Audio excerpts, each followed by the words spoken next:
Hello, we are here today with Lady Toxie. I am so excited about this interview. How have you been? It's been very busy and exciting lately with the release of Moon Knight and having the opportunity to go to the red carpet premiere. Was it last week? Yeah, I don't know what is time, but yeah, that's been really exciting. And there's a convention happening this weekend where I will be wearing my Moon Knight costume inspired by my Egyptian heritage again this weekend. So thank you so much for having me. It's an honor to be here and get to talk about what I do for fun. Amazing. I will ask about Moon Knight in just a bit because it sounds like an incredible project. But let's get into your like heritage and linkage with Egypt. Can you share your family's migration story from Egypt? When did they leave? Where did they end up? And where are you now? Yeah, so my family, they left Cairo and in Alexandria, um, and then they went to New York, and that was where I was born. And then I moved around a lot between then and now. I'm now located in Los Angeles, California, and I've always felt like I've meant to be here just because of the great creative energy that I'm surrounded by. Not only is my industry here, but a lot of my personal interests are here too, including costuming and the arts and theater and related things. And it's just, I'm very lucky to be here to be able to take part in all of this. So let's get into what you do because it's so inspiring and so exciting. So how did you get into cosplay and can you introduce what you do exactly? Sure. So my screen name, actually, Lady Toxie, Toxie is the shortened form of the word toxophilite. And back when I first made the screen name, I was very much into archery, still am, but I had a shoulder injury, so I wasn't able to do archery for a little while. But I still adore it very much. I'm starting to get back into it again and rehabilitating my shoulder. So I shortened toxophilite to Toxie, and it became Lady Toxie. And I've always been interested in the arts from a very young age. It was always a way to express myself, both creatively and physically. And I have no desire to be an actress. I think it takes a lot of effort to put yourself out there. Being face forward can also be very personal. And that's not something I'm interested in. But I do love cosplay in the aspect that as I'm making this costume, as I'm designing or recreating a costume, I can think about the character that I'm about to embody. I think of everything that they've been through, what makes them a multifaceted human or being. And very much like the people that we meet in every day, not everything is always at face value. And I love the gray area of exploring both the good and the bad of someone, and not necessarily seeing that in myself, but feeling comforted in that I'm not necessarily alone in these experiences, even if it's through a fictional character. So story is really powerful, and that's why we love seeing movies and reading books and even listening to music because they tell us a story. So that was how I got into cosplay. It was just a fun way for me to be able to express myself. Amazing. Yeah. And how has your work been inspired by your Egyptian heritage? As time went on, I got more and more involved in finding out more about the diaspora of what it meant to be Egyptian and Copt specifically. Um, I'm very disconnected from my culture, unfortunately, but I've found people along the way who've been able to encourage and support me in ways that I needed.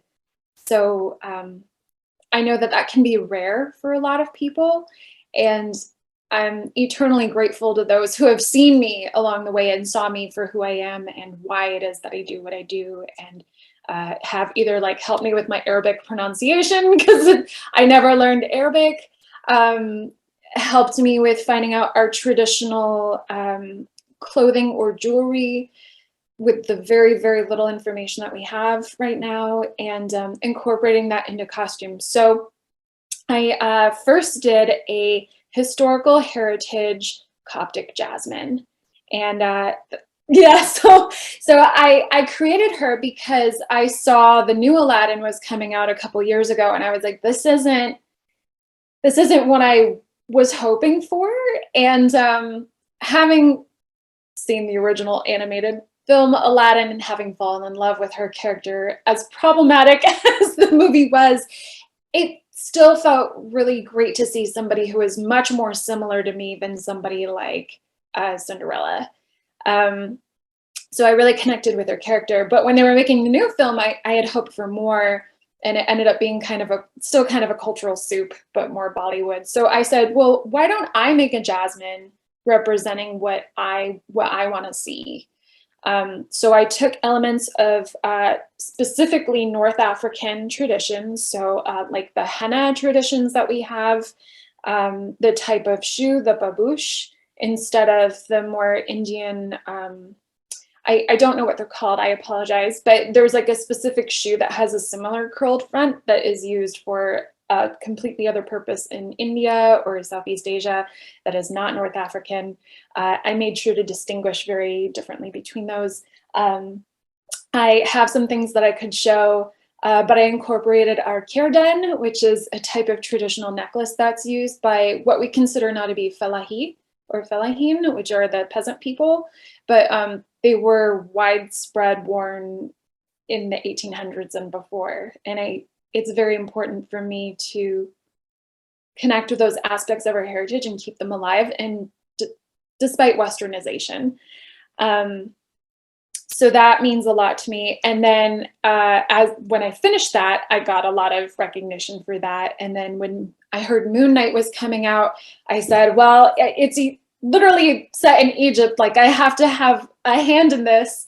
And Marvel had reached out to me for an invitation to go to the red carpet premiere. So I said, okay, I guess I'm gonna make a heritage inspired Moon Knight, which I can also show part of it to you.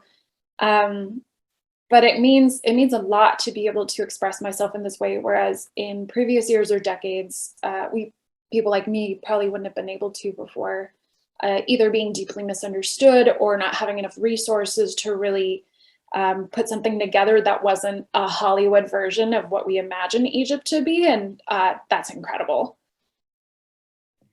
I love every single word that you just uttered, especially about Jasmine being like a cultural soup, Yeah. especially the new Jasmine. Holy. Right. Like my opinion of that, if anybody cares, is a film like that is set during a relatively specific time in a relatively specific place, wearing very similar clothes to those places and times. So to make, like, I mean, of course it's a fictitious tale. Like, people are going to debate about it, but I feel like to portray all of those things seems still a little tone deaf in many ways. So I'm like, well, they tried to play it safe, and then they ended up not doing something solid and anyway in the end. So they tried. I don't know.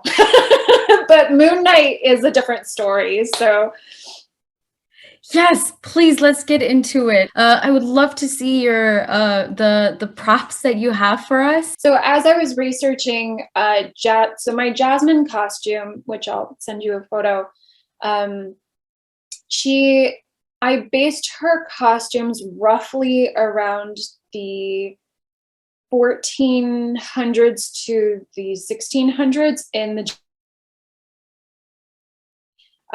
so specifically in Egypt and more broadly North Africa. So because the Ottoman Empire had been around for a long time, and like, fashion didn't seem to change too much over the centuries or decades, so I took the general silhouette of who Jasmine is in the show, which is still very similar to what Ottoman Empire women would wear at the time. Based on the research that I have, it could change as the years go on. I could be dead wrong now, or in a couple of years from now.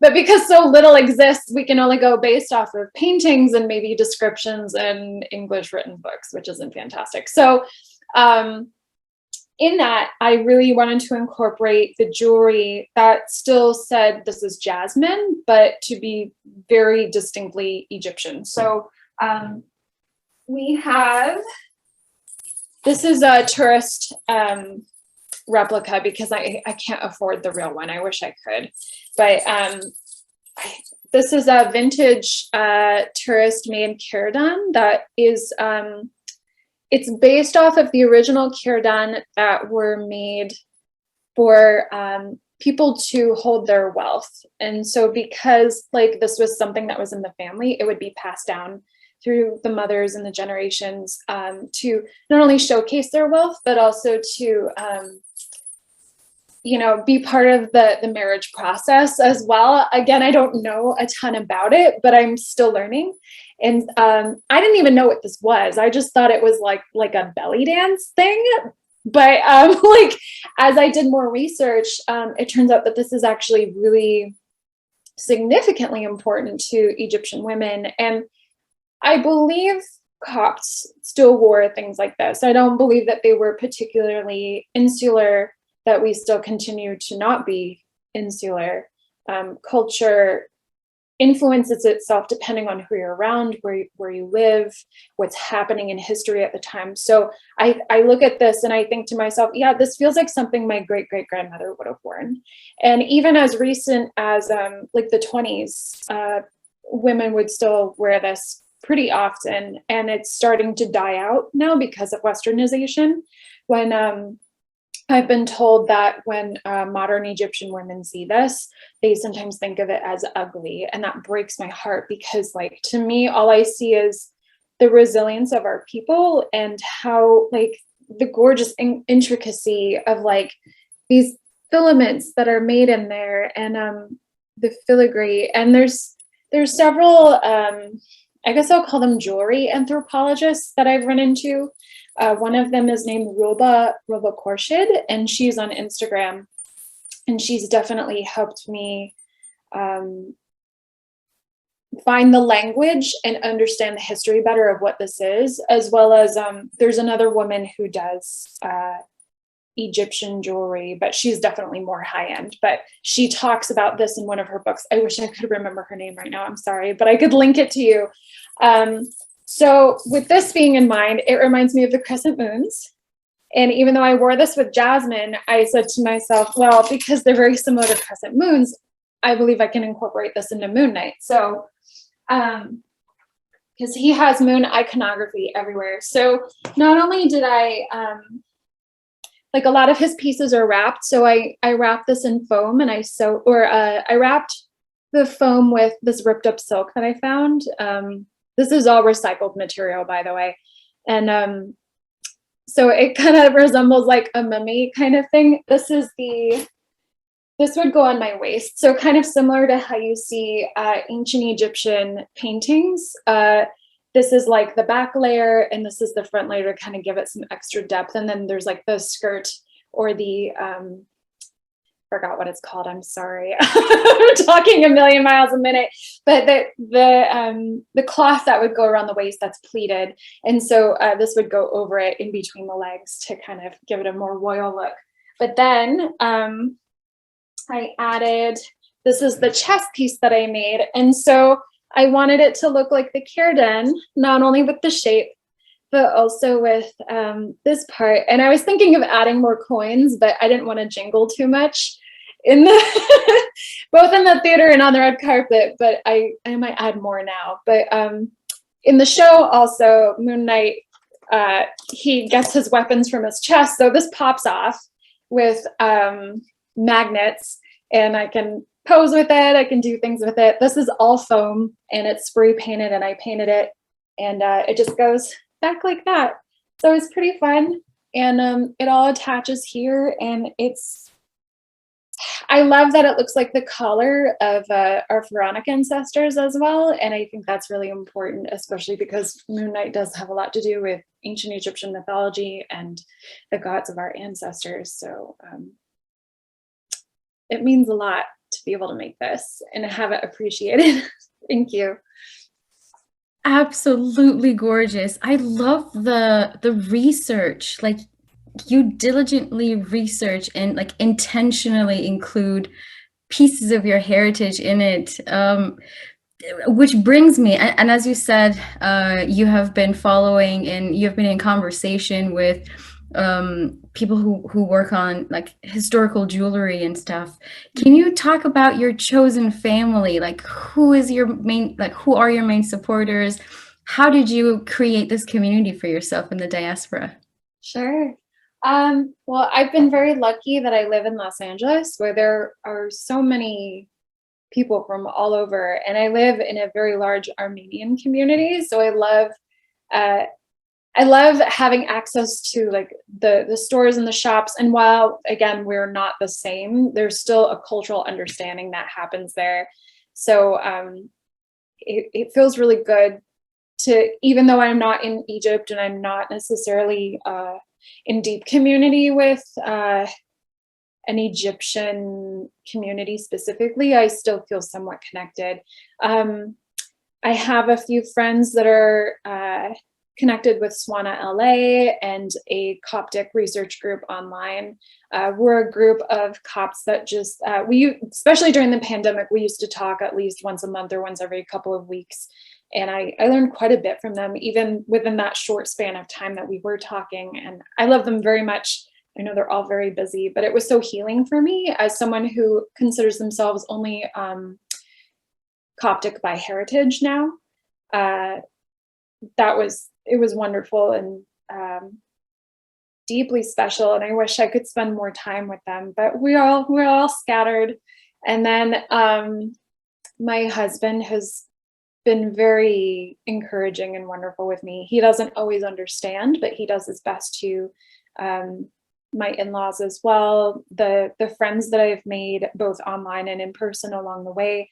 I have friends who have been seeing what I'm doing and they see themselves in it too. Either their own family is in diaspora or they see the struggle that I've had and they deeply feel for me and empathize. And so to have that kind of support has just been monumental. And I wouldn't be able to do any of this today without their support and help, because it's so discouraging otherwise, not only to be an artist and be Coptic Egyptian, but also to feel very alone in much of it can be so difficult. And so, yeah, between my husband and friends that I've met along the way, those who have been able to see what I've been doing and really support me through that.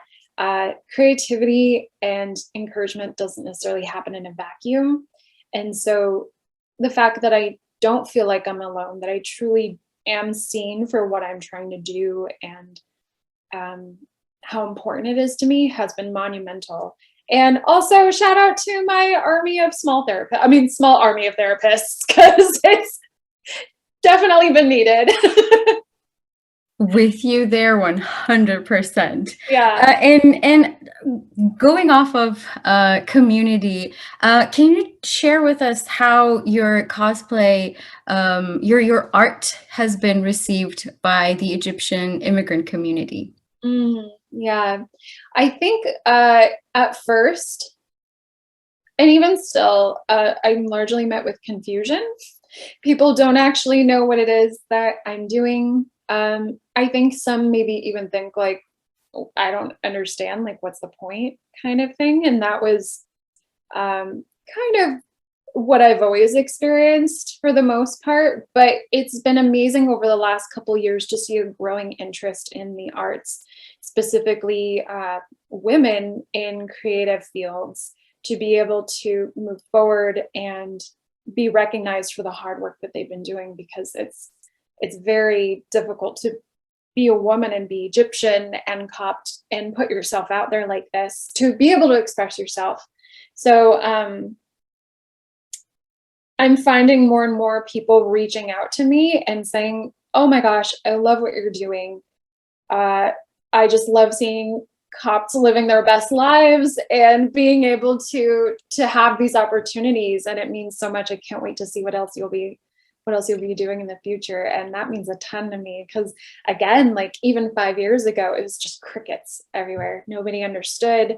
it did feel very lonely if it wasn't for my found family. I'm so glad that your network of support your network of support is growing, and I'm really, really keeping my fingers crossed that with um, featuring you on the EM website, your network will grow even more. So with that, I want to get into the most rewarding aspects of your art. Can you share a little bit about that too? Sure. I will say too, in addition to what I said before, I feel it is so rewarding to not only have other Copts or Egyptian women or Swana women come to me and say, I love seeing what you're doing. Please keep doing this and keep moving forward. It's seeing the same happen for them too. And that, like, either my work encourages them or like another woman like May Kalamawi's work encourages them. And that means so much because there is power in numbers, and the more of us that are out there, the more people get used to it, and they get used to the idea of like, oh yes, we are capable of doing this. Like, you don't necessarily need fame to do something, but to be able to just create and to live a dream that you have, it comes with, it is a certain kind of privilege to be able to do that, but it's growing, but it doesn't come without its costs, at least for myself. So in that, it's been really special to be able to get invitations from Marvel to go to premieres like Moon Knight. I just so happened to be able to meet May Kalamawi. It wasn't something that I was necessarily planning, but I was eager to meet her, see her in some way possible, and it just happened that I was able to. And I had asked a friend of mine to please like let me practice my Egyptian Arabic with her because I don't know anything. Nah, like shut up now. Like, it's so wonderful to meet you. And like just having that moment with May was so wonderful. And I had wanted to speak with May specifically just to say like, thank you for inspiring me. The way sometimes culturally we can be squashed because we have a dream and it's not necessarily something that is lauded every day, you know. And so I can't imagine what it took for her to get to where she is now, but I wanted to tell her that and to tell her to keep going. And she almost started crying, and she was like, no, like, you keep going. Like, you know, it's so important for us to be here and to have opportunities like this for people like us. So I hope that means that there's more. In terms of me, I've been able to teach and be part of panels at different conventions talking about what it means to cosplay, how to get started, either from a really, really easy place all the way up to making your own costumes, which has been really special. I love to encourage anybody where they're at. If you have an idea, there's always a way to make it work.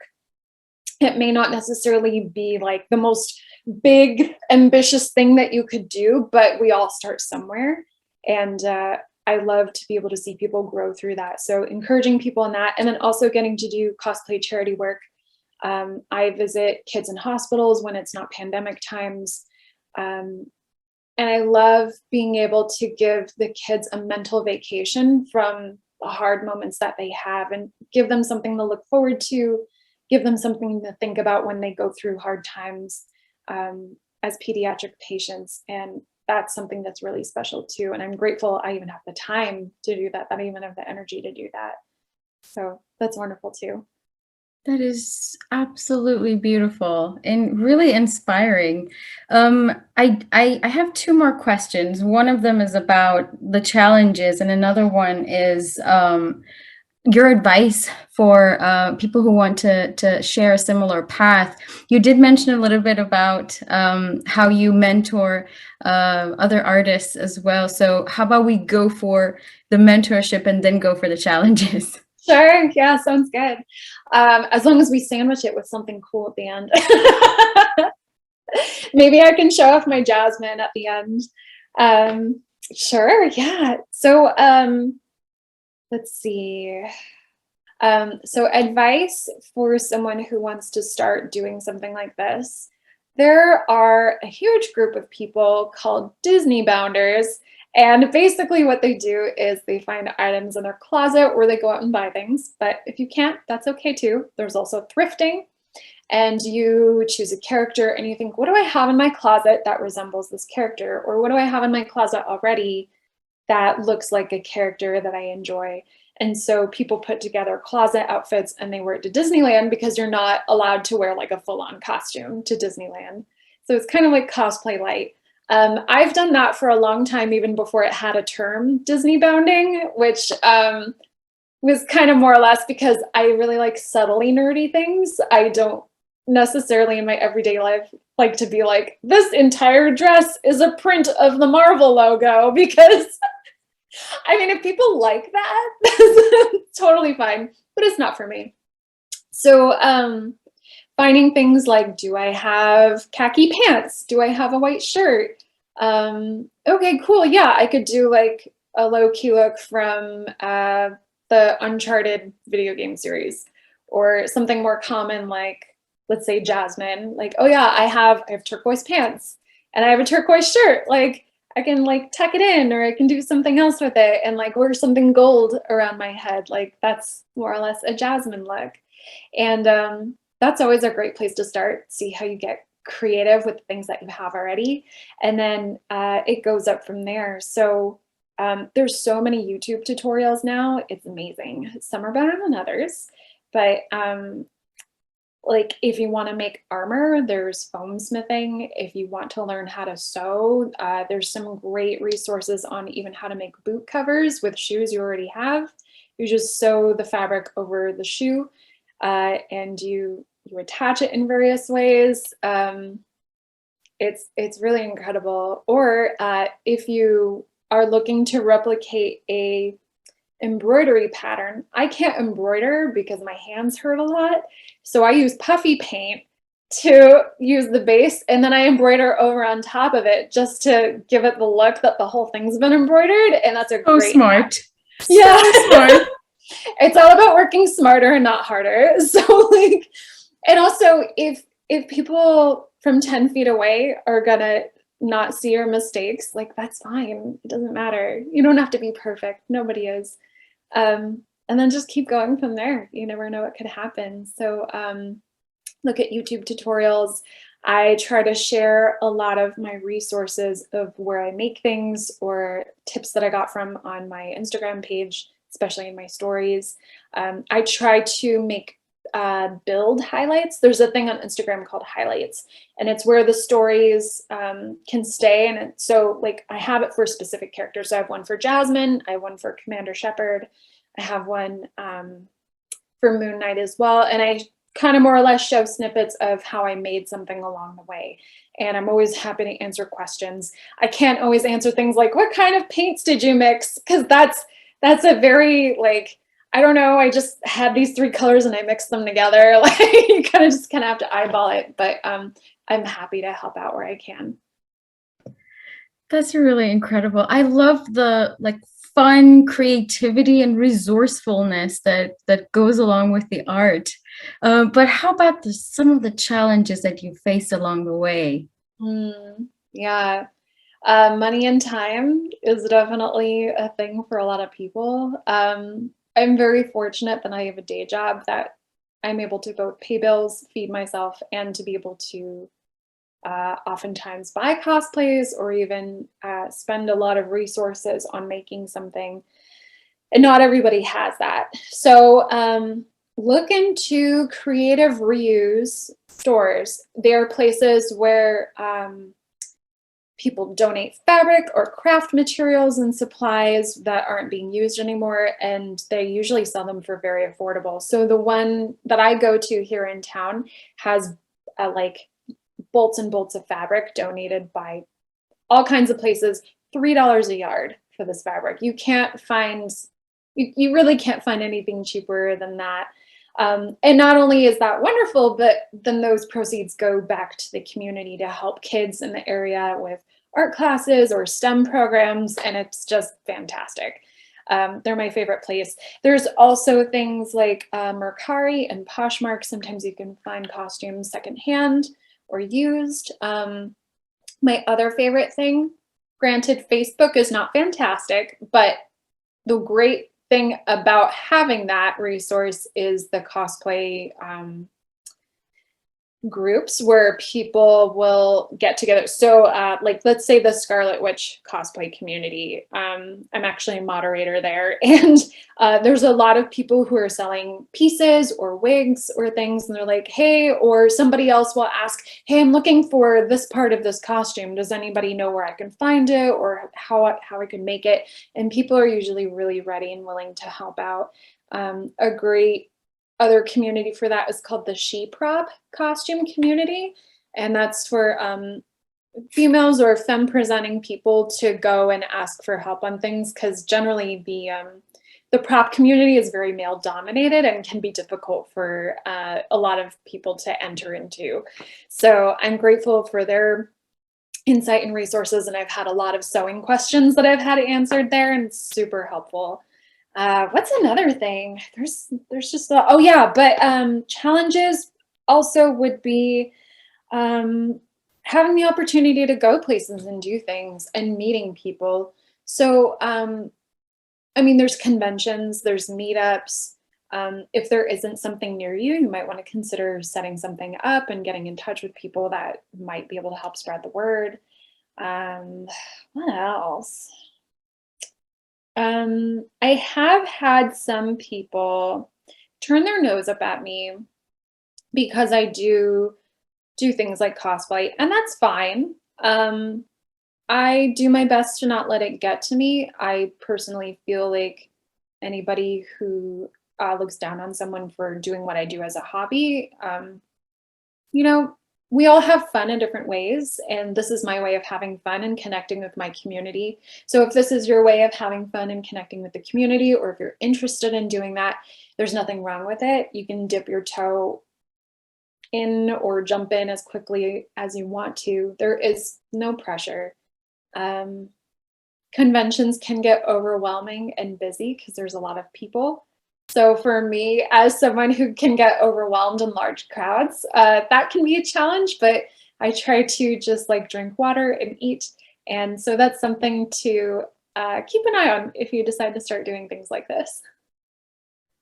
Seriously, wise words. And I will be sharing every single link that you just mentioned, all the communities for our readers in case they wanted to check them out as well. And as I said, feel free to share any media that you want me to go along with the post. So now that my questions are over, any last words you want to share?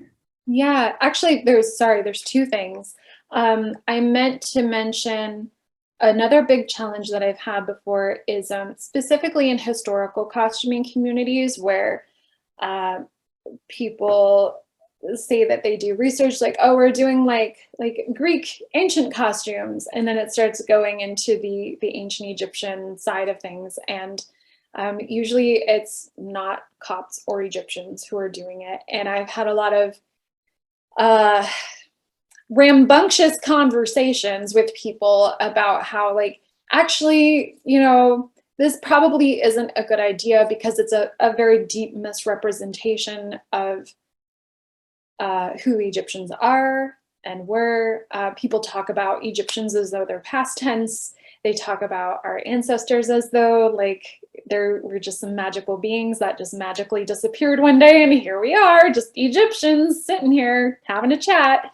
And I've had to do a lot of education about what it means for me to be Egyptian, and how, you know, while Copts are indigenous to Egypt, we aren't necessarily the only ones, and not thinking of us as a monolith. So while I don't speak for all Copts or Egyptians, I do my best to give a rounded perspective of what can be seen as disrespectful and what isn't, to try to gently coax people into believing like our ancestors are still here. They live on within us. This is my way of having my ancestors live on within me, and how I represent them, and, you know, how I choose to represent the research that I've done in Egypt and all of that.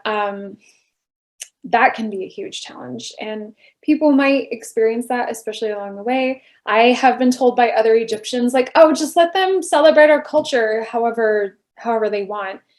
Um, but I personally feel that in the face of westernization, like, why allow people to continue taking from us what isn't theirs? And trying to gather my words. The colonization runs deep, and I find that as much as our cultures and our traditions have been squashed over the centuries and even millennia, um, it shouldn't. I don't feel like it should get watered down by just letting anybody take part in it. There is something sacred about it, even though it's very different from how we practice now. It's still a part of us, and that means a lot to me. I know it means a lot to several other folks that I know, and I wanna try and keep those aspects alive with the respect and dignity of us being modern Egyptians living today. So all that context together to me is really important, and I think the nuance can be lost on a lot of people. And I want to remember like what my family's been through and my ancestors have been through. It's hard to articulate because so much of it is deep within here, and so much of it does have to do with why I am so disconnected from being Egyptian, so much that I wasn't even allowed to learn Arabic growing up.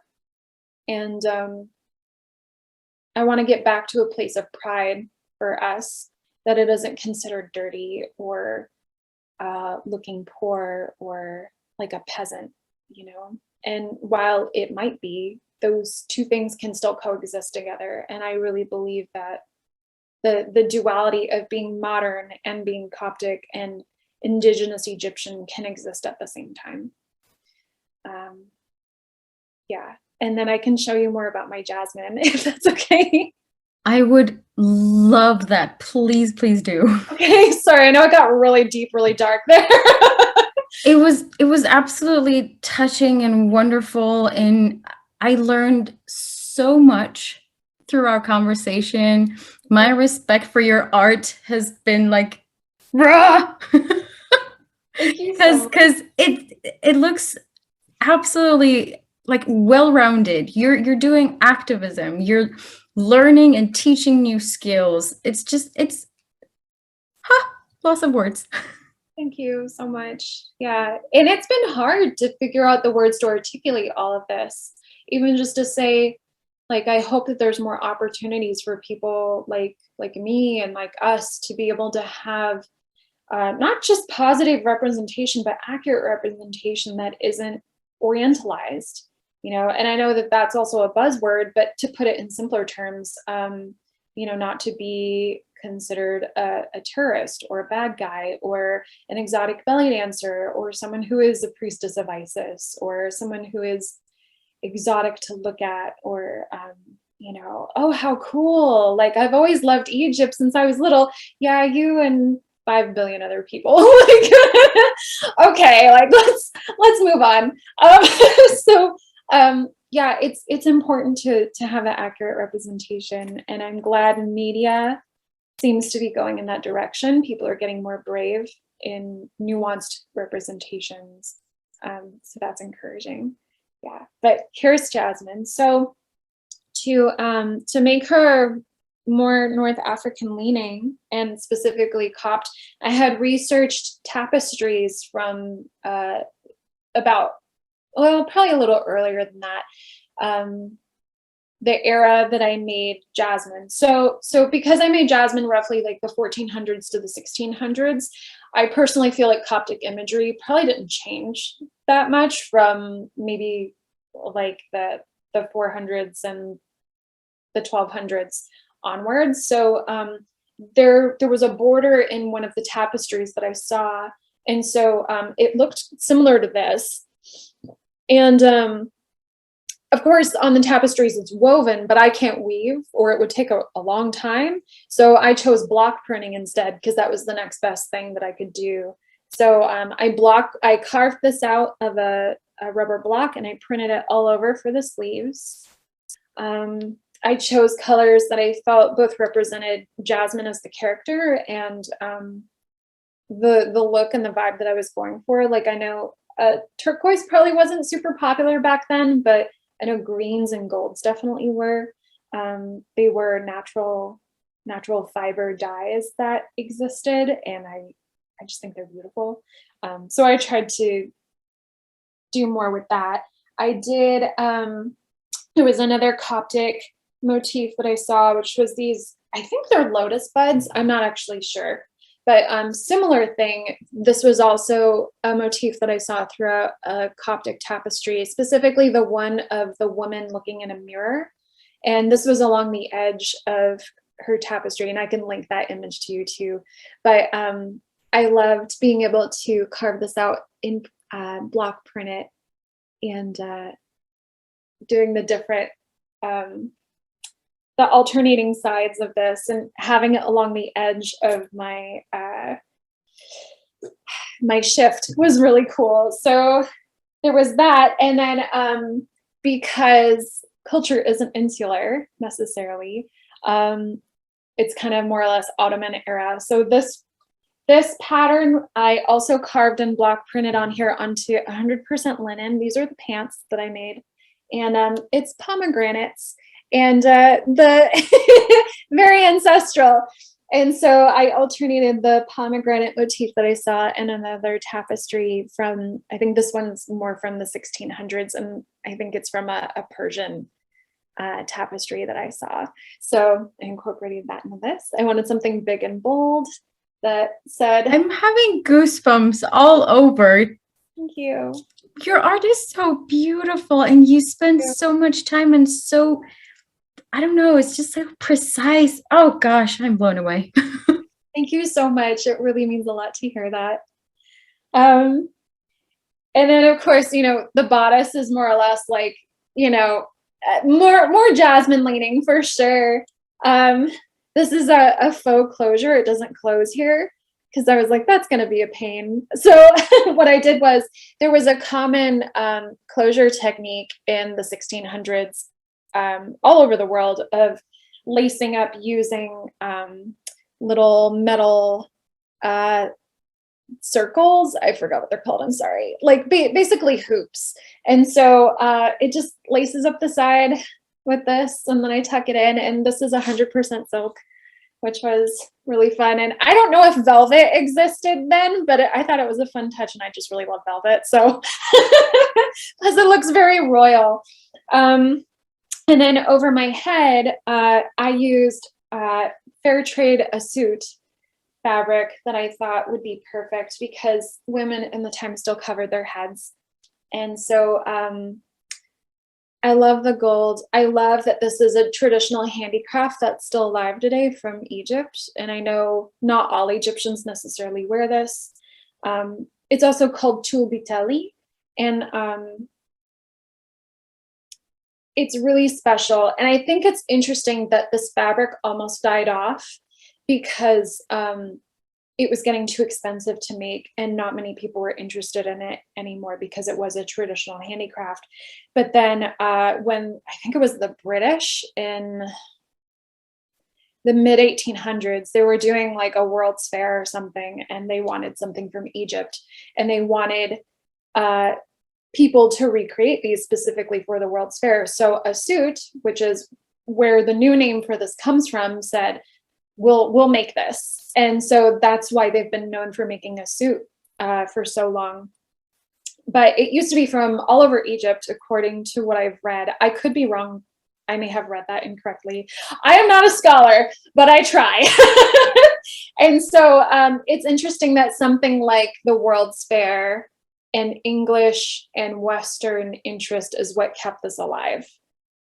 That to me is both unfortunate and also fortunate at the same time. And I hope that we can continue to appreciate our handicrafts and our work, because actually it was the Confused Arab that posted this yesterday on his Instagram. He said, we have been known as builders and artists. No one discovered our works. We need to start building again. That was beautiful. Oh man. Duh. Again, loss of words.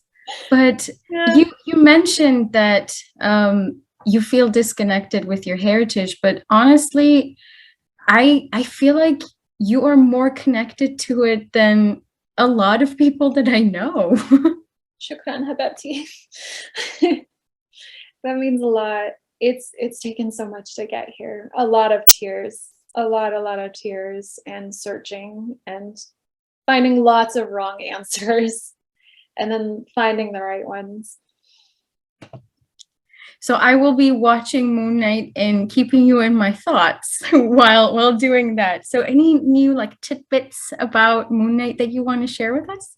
Yeah. So we only got to watch the first 2 episodes of the show. So the first episode dropped today, actually. Well, as we're recording this, on Disney Plus. And so in this episode so far, we don't see too much necessarily of like Egypt as a culture, but I feel like Egypt is just embedded into the story in this production, from the director of the pilot, Mohamed Diab, to the composer, to May Kalamawi's influence, to a bunch of other people. Like, I've never seen so many Egyptian and North African and Southwest Asian names in a mainstream production like this before. And to have this kind of opportunity that will open up more things for people like us, and to have better and maybe more accurate representation would be incredible.